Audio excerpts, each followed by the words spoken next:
But in 2001, suddenly the media paid some interest, because then something appeared that was almost impossible to overlook. Right behind me is Britain's largest radio telescope, the Chilbolton Observatory. And here it was that the greatest sensation in the crop circle history was to appear in the fields right in front of the telescope. On the morning of 14th of August 2001, a formation was discovered which was different from any other previously seen. From the ground it looked like a tangled mess, wisps of crops spread around in no system. However, in the evening, with growing shadows, a picture appeared, unmistakably that of a face. That picture represented a whole new technique, a screen technique, the same that's used for printing a picture on paper. 3 days later, the face was joined by something that looked like a data strip. Rows of counters made out of standing and flattened crop. But soon an astonishing similarity is discovered. In 1974, the astronomer Carl Sagan composed a message that NASA sent into space from the Arecibo telescope in Puerto Rico. Binary figures which constituted a graphic code presenting key factors about humans and the planet we live on. 27 years later, an identical pattern appears in a crop field right in front of a similar radio telescope.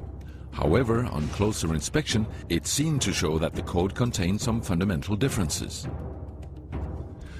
Sagan's message explained our calculation system, the dominant chemical substances within the elements that create life on Earth, about our DNA code, humans' height and quantity, and that we live on the third planet in our solar system, and lastly, a sketch of our radio telescope. The message received described the same calculation system, but that silicon is most dominant in life forms in contrast to carbon. The drawing also clearly shows a humanoid figure with large head in relation to its body. It's also explained that they have an extra string in their DNA, are approximately 4 feet tall, inhabit the third, fourth and fifth planets in their solar system, and have a population of around 21.3 billion. Underneath, the telescope has been replaced by something more complex.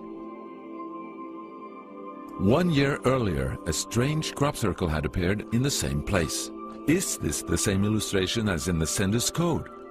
Is this the correspondent's radio telescope?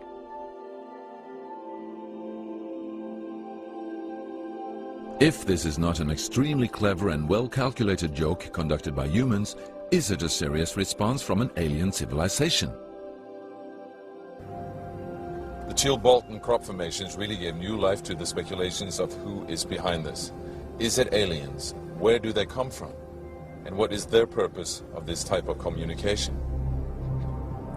The following year, very nearly on the same day, a new picture appears that gives new force to the alien theory, this time in Crabwood, near the town of Winchester in Hampshire. Once again we see a face, but this time there is an unmistakable resemblance to something extraterrestrial.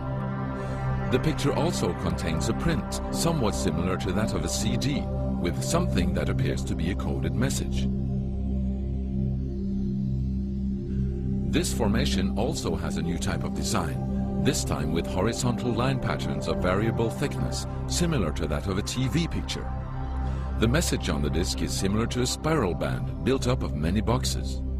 But data expert Paul Weige manages to decipher the message.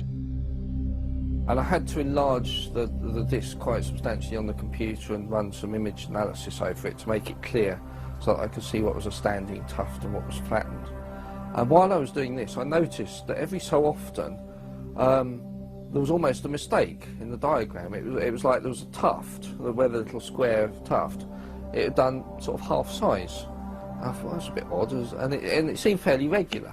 I was going round, and I sort of counted up, and it was sort of literally every sort of 8 bytes or whatever. And I thought, oh, 8 bytes, and yeah, from computer side, is obviously some sort of binary code. So then I did the straightforward thing. I just converted it into ASCII, which is the standard sort of computer language that you encode the alphabet in. And of course I then started to get words forming out, and I thought, oh, getting somewhere here. So I then did the whole thing for the whole lot, and got this message. The message is in English and reads as follows: Beware the bearers of false gifts and their broken promises. Much pain, but still time. There is good out there. We oppose deception. Conduit closing. Many have been surprised by this message. Are there aliens with such faces that we should be aware of? Or is this a picture of the sender? Does this indicate the start of actual close contact with neighbors in the universe? My own, and this is only a hypothesis, belief about this, is that there's an effort of the extraterrestrials are gradually trying to communicate with us, a very slow process, giving us a lot of time to digest the fact that we may not be alone.